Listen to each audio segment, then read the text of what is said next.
Hello दोस्तों, स्वागत है आपका द वेदास इंस्टीट्यूट में। तो दोस्तों आज अपन समझेंगे एसएससी का। आपको पता है कि वैकेंसी एसएससी जीडी की वैकेंसी आ चुकी है। तो उन्हीं के बारे में कुछ तथ्य, जैसे कि वैकेंसी कितनी रहेंगी, कब डेट फॉर्म भरना स्टार्ट हुए थे। थोड़ा वीडियो लेट हो गई है बट उसके लिए आई एम सॉरी। ओके, तो कब एप्लीकेशन भरना स्टार्ट हुए थे, कब इसका एंडिंग डेट है, और कब इसका वो क्या बोलते हैं कि इसमें एग्ज़ाम में क्या क्या आएगा, इसका सिलेबस वगैरह। तो ये सब चीज़ें अपन डिस्कस करेंगे इस पूरी वीडियो में। ठीक है, ज़्यादा लंबी वीडियो नहीं रहेगी, छोटी सी वीडियो रहेगी। तो आइए स्टार्ट करते हैं। तो देखो ये है, नोटिस आ चुका है। अरे बाबा डट थम जा। हाँ, देखो, first of all application date, हाँ एक मिनट, इसका कलर, हाँ, डेट ऑफ सबमिशन मतलब एप्लीकेशन डेट भरना स्टार्ट कब हुआ था। तो ये स्टार्ट हो गया था 24 नवंबर को। आपका फॉर्म भरना स्टार्ट हो गया एसएससी जीडी का। और इसका जो लास्ट डेट है आपका वो है 31 दिसंबर। ओके, क्या है, 31 दिसंबर है। और आपका जो last date and time making online fee payment है, जो आपका इसमें लास्ट डेट किसका, टाइम मेकिंग या आपका ऑनलाइन फ़ी, आपका फीस भरने, ऑनलाइन फ़ी जो पे करते हैं ना अपन, तो उसका लास्ट डेट है 1 जनवरी। लास्ट फॉर्म भरने की लास्ट डेट है 31 दिसंबर। लेकिन अगर आप जैसे कि फ़ी वगैरह नहीं भर पाते हैं तो उन्होंने 1 जनवरी मतलब एक दिन एक्स्ट्रा दिया हुआ है कि आप 1 जनवरी को जाके उसका फॉर्म भर सकते हो। ठीक है, ओ सॉरी, फ़ी भर सकते हो। ठीक है, उसके बाद नेक्स्ट चलते हैं अपन। हाँ, ये दिया हुआ है कुछ एग्जामिनेशन का। एग्जामिनेशन कब होंगे अपने, फरवरी या मार्च में 2024 में। ठीक है, ये मंथ दिए हुए हैं उन लोगों ने। ठीक है, ये एसएससी की वेबसाइट से डायरेक्ट पीडीएफ निकाल के मैं आप लोगों को बता रहा हूँ। ओके, इसमें क्या है कि फरवरी और मार्च लिखा हुआ है, जो कि कब, 2024 में इसके एग्जामिनेशन होंगे। वो भी कौन से, कंप्यूटर बेस्ड एग्जामिनेशन। ओके, फिर चलते हैं अपन, वैकेंसी निकली कितनी है, किसको कितनी मिली है, ये सब चीज़ें अपन जानते हैं। किस फील्ड में कितनी वैकेंसी निकली है वो सब अपन जानते हैं। ठीक है, बीएसएफ एससी वालों को 735, ST 467, OBC 1028, EWS 1025, UR 1958। Total vacancy कितनी है आपकी, 5211 किसकी, बीएसएफ की। ठीक है, ये पूरा चार्ट बना हुआ है, देख सकते हो आप लोग। ठीक है, सीआईएसएफ की टोटल कितनी निकली है, 9913। सीआरपीएफ की कितनी निकली है, 3266। एसएसबी की 593। आईटीबीपी 2694। एआर की 1448। एंड एसएसएफ की कितनी निकली है, 222। ये आपकी मेल मेल मिल में बता रहे हैं कि मेल मिल में कितनी है। ठीक है, ये आपकी क्या दी हुई है कि किस में निकली है, SC ST OBC EWS UR वालों को कितनी मिली है, ये मेल की है। और टोटल आपकी कितनी निकली है, अगर टोटल ओवरऑल देखा जाए तो एससी वालों को मिली है 3334। एसटी वालों को मिली है 2354। ओबीसी वालों को मिली है आपकी 4776। ईडब्ल्यूएस का कोटा है आपका 3257। एंड यूआर जनरल का है आपका, यूआर अनरिजर्व, ठीक है, इनका है 9626। टोटल कितनी हुई है आपकी, 23,347 वैकेंसी आपकी मेल में मिली है। अब चलते हैं फीमेल में। फीमेल में अपन देखेंगे तो फीमेल में आपको ये बीएसएफ में मिली है 6174। सीआईएसएफ में है 11,025। सीआरपीएफ में है 3,337। एसएसबी में है 635। आईटीबीपी में है 3,189। और एआर में है 1490। एसएसएफ में है 296। इनकी भी टोटल वैकेंसी कितनी निकली हुई है, 26,146। ओके, तो ये आपकी टोटल वैकेंसी मिला के आपकी वैकेंसी निकली हुई है। वो फीमेल है, ये मेल है, लेकिन आपकी टोटल वैकेंसी निकली कितनी है, 26,000, फीमेल 146। ओके, ये आपकी टोटल वैकेंसी। अब चलते हैं नेक्स्ट पेज पर, क्या दिया हुआ है। हाँ, ये एज रिलैक्सेशन दिया हुआ है आपका, किसमें कितना एज रिलैक्सेशन है पहले तो अपन ये देख लेते हैं। एज लिमिट कितनी है, एज लिमिट है आपकी 18 ईयर्स के अगर आप हो तो फॉर्म भर सकते हो, और 23 ईयर्स तक आप इस फॉर्म को फिल कर सकते हो। अगर 23 से अगर आप ऊपर जाते हो तो आप इस फॉर्म के लायक नहीं हो बबड़ो। ओके, और ये एज रिलैक्सेशन है दिया हुआ है आपका। Category age relaxation SC ST वालों को है 5 साल का, OBC वालों का 3 साल का, ठीक है। एक्स सर्विसमैन का कितने का है, 3 साल after dedication and military service. Okay, fourth आपका children and dependent of victims killed in the 1984 riots और communal riots of 2002 in Gujarat unreserved EWS का कितना दिया हुआ है इसमें, 5 साल का, 5 ईयर्स का, ठीक है। OBC वालों को इसी में कितना दिया हुआ है, 8 ईयर का, ठीक है। चिल्ड्रन डिपेंडेंट विक्टिम्स को कितना दिया हुआ है, 10 ईयर का। ओके, तो ये आपका कितना दिया हुआ है रिलैक्सेशन, ये पूरा है एज का लिमिट और रिलैक्सेशन का पोर्शन। अब चलते हैं सिलेबस थोड़ा डिस्कस कर लेते हैं कि एग्जामिनेशन किस पैटर्न पे आने वाला है, क्या क्या सब्जेक्ट आएंगे और उनके टॉपिक क्या क्या रहेंगे और कितनी नेगेटिव मार्किंग रहेगी। मेन पॉइंट रहता है negative marking.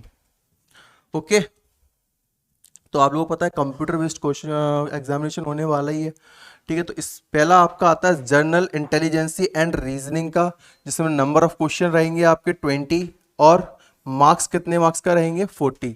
Number of question 20 रहेंगे और कितने मार्क्स के रहेंगे, 40 मार्क्स के। ओके,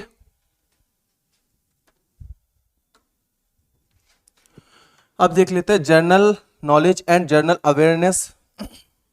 ओके, जनरल नॉलेज और जनरल अवेयरनेस कितने क्वेश्चन आएंगे इसके, 20 क्वेश्चन आएंगे। नंबर ऑफ क्वेश्चन कितने हैं, 20, और कितने मार्क्स के आएंगे, 40 मार्क्स के।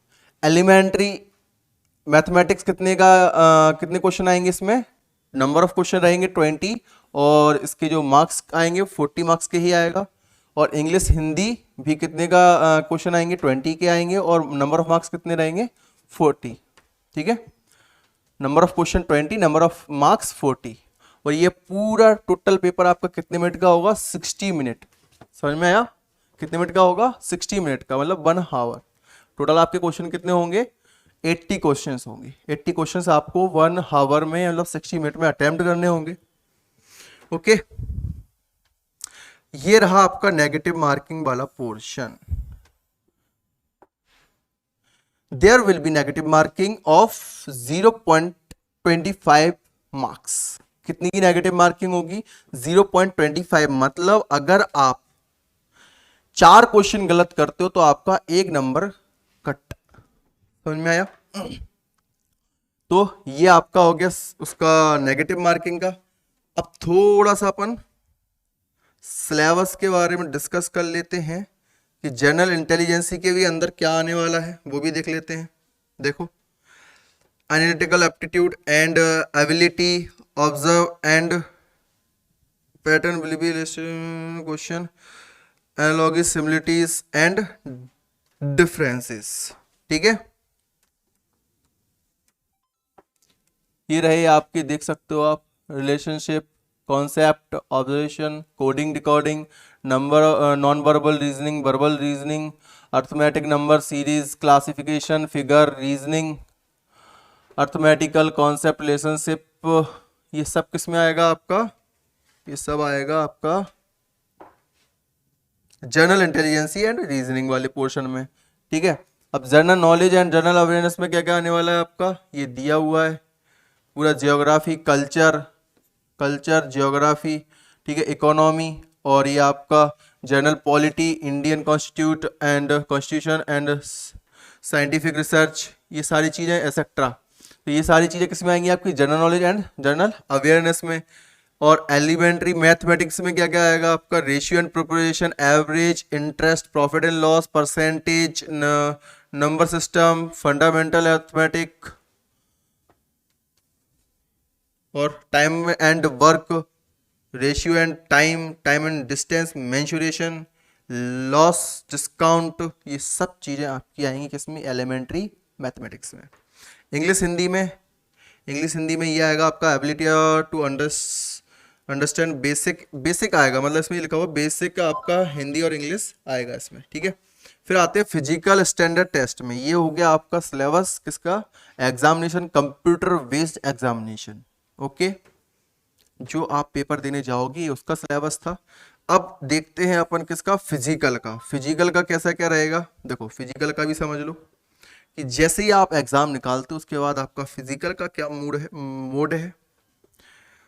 मेल 5 किलोमीटर आपको रन करना है, मतलब दौड़ना है, कितने मिनट में, 24 मिनट में आपको 5 किलोमीटर का निकालना है, ओके, ये मेल का है। और ये और कौन से कैंडिडेट के लिए ये, for candidate other than those belong to Ladakh region, जो लद्दाख रीजन से, मतलब लद्दाख रीजन में नहीं रहते हैं, जो लद्दाख रीजन से बाहर रहते हैं, वो उनके लिए है क्या, 5 किलोमीटर 24 मिनट में निकालना है मेल को, और फीमेल को निकालना है 1.6 किलोमीटर कितने में, 8.5 मिनट में, ओके। अब आते हैं जो लद्दाख रीजन में रहते हैं वो, उनको कितना निकालना है, तो मेल का है उनका 1.6 किलोमीटर 7 मिनट में, और 800 हाँ 1.6 किलोमीटर 7 मिनट में मेल को निकालना है, और 800 मीटर इन 5 मिनट में किसको निकालना है, फीमेल को निकालना है। ये लद्दाख रीजन वालों के लिए, ओके। ये कुछ तुच्छ सी बातें दी हुई हैं, मतलब हाइट वगैरह, हाइट क्या होनी चाहिए, मेल की हाइट होनी चाहिए 170 सेंटीमीटर का, फीमेल की होनी चाहिए आपकी 157 सेंटीमीटर,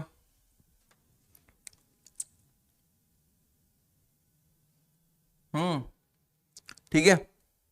ये हाइट का डाटा दिया हुआ था कि कितनी हाइट मिनिमम होनी चाहिए, ठीक है, इतनी हाइट तो होनी चाहिए कि 170 सेंटीमीटर मेल की और 157 सेंटीमीटर फीमेल की, ओके। अब चलते हैं, ये अपने काम का नहीं है,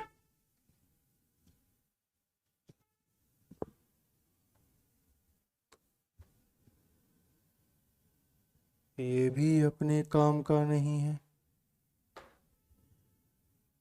ये भी नहीं है, ये भी नहीं है,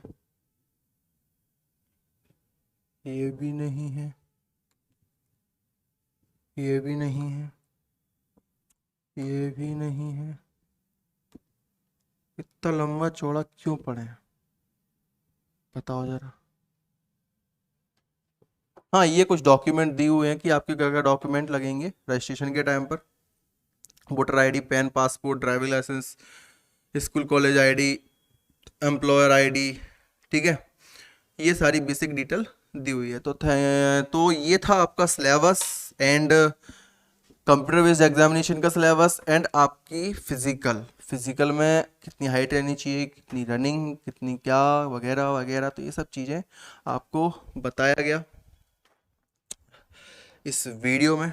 और आपको एक चीज़ और बताऊंगा, हाँ, स्टडी की जो मैं बताया उस पर थंबनेल पे लिखा हुआ है बड़े बड़े अक्षरों में कुछ ज़रूरी बातें, तो वो ज़रूरी बातें ये हैं कि आपको ना कुछ नहीं करना है। देखो, अगर आपको एग्ज़ाम क्रैक करना है, अभी भी कुछ नहीं बिगड़ा, अगर आप चाहते हो कि हमें एग्ज़ाम क्रैक करना है तो आपको एक स्ट्रेटजी बनानी होगी कि हमें एग्ज़ाम क्रैक करने के लिए क्या क्या करना होगा। तो टोटल घंटे आपको पता है 24 घंटे होते हैं,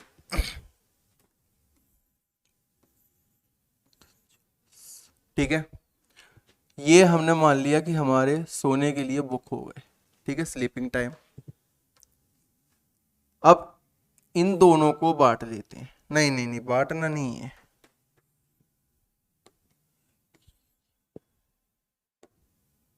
हाँ बांट नहीं तो है, इन दोनों को बांट लेते हैं आपस में। पहले इसको बांटे 4 4, थोड़ा दूर दूर गैप बना के लिखें इनको, इससे क्या होगा कि हमको स्ट्रैटेजी बनाने में आसानी होगी। 8 8 एंड 8, इसको थोड़ा, हाँ, ये आपका चला गया स्लीपिंग मोड में, मतलब इसमें आप सोने वाले हो 8 घंटे जम के। ठीक है भैया। अब आते हैं इसमें 4 आवर एंड 4 आवर। 4 सब्जेक्ट है, समझ में आ गया। Reasoning, math, general knowledge awareness और हिंदी इंग्लिश। ठीक है।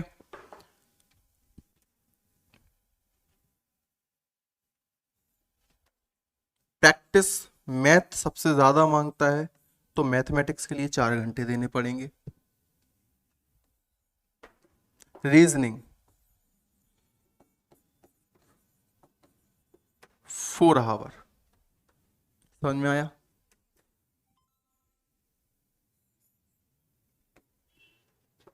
क्योंकि रीजनिंग भी प्रैक्टिस मांगता है। अब आते हैं ये वाले 4 पर। तो ये वाले 4 तो आपके गए खाना पीना वगैरह वगैरह के लिए। ठीक है। अब ये वाला 4 बचा है, तो 2 घंटे क्या करना है अपन को, जीएस उठाना है, जीएस, और 2 घंटे हिंदी इंग्लिश। क्योंकि 2 घंटे हिंदी इंग्लिश के लिए काफ़ी, मेरे अकॉर्डिंग अगर देखा जाए तो 2 घंटे आपके हिंदी एंड इंग्लिश के लिए काफ़ी सफिशियंट टाइम है। लेकिन अगर आप ये दोनों सब्जेक्ट कवर करते हो, ये दोनों सब्जेक्ट, तो कितने मार्क्स के हो गए आपके, मान के चलो 35 आप ये अटेम्प्ट करके आए, 35 ये अटेम्प्ट करके आए, 35 नहीं सॉरी 2020 क्वेश्चन है, 15 ये अटेम्प्ट करके आए, 15 ये अटेम्प्ट करके आए। अब आते हैं जीएस में।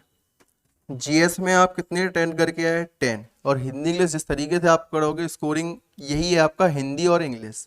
ठीक है। 20 का है तो मिनिमम 18 तो इसमें अटेम्प्ट करके आना ही है। और मेरे हिसाब से अगर आप मानो तो 18 और 17, 18 या 17, तो आप ये मान के चलो कि आपका सिलेक्शन पक्का है। समझ में आया। लेकिन अगर आप इस स्ट्रेटजी से नहीं चलते हैं, तो अभी भी कुछ नहीं बिगड़ा, अभी भी टाइम है आप लोगों के पास। अगर आप इस तरीके से पढ़ाई करते हैं कि 4 घंटे मैथ हमको पढ़ना है, 4 घंटे रीजनिंग पढ़ना है, 2 घंटे जीएस पढ़ना है पर डे। ठीक है। 2 घंटे जीएस पढ़ना है, और अगर हो सके तो 2 घंटे आप इसमें 6 घंटे नींद निकाल, नींद 6 घंटे की ले लें, अगर आपकी कृपा हो जाए हमारे ऊपर। तो 2 घंटे के लिए आप जीएस करंट के लिए इसमें क्या निकालें, करंट अफेयर के लिए जगह टाइम निकालें कि इसमें से नहीं 2 घंटे पूरे नहीं देना है, 1 घंटे देना है आपको करंट अफेयर के लिए, और 1 घंटे देना है ये इसमें से जीएस। ठीक है। कल्चर वगैरह चीजें। तो 1 घंटे क्या जीएस, मतलब टोटल मिला के 3 घंटे आपके जीएस के हो गए। कितने हो गए टोटल मिला के, 3 घंटे जीएस के हो गए। मतलब अगर आपका स्कोरिंग माना जाए तो 15 क्वेश्चन आप जीएस के अटेम्प्ट कर सकते हो। समझ में आया। तो 1 घंटे जीएस, 1 घंटे करंट अफेयर, 4 घंटे मैथ, 4 घंटे रीजनिंग, 2 घंटे आपके क्या हो गया जीएस, और 2 घंटे हिंदी इंग्लिश। समझ में आया।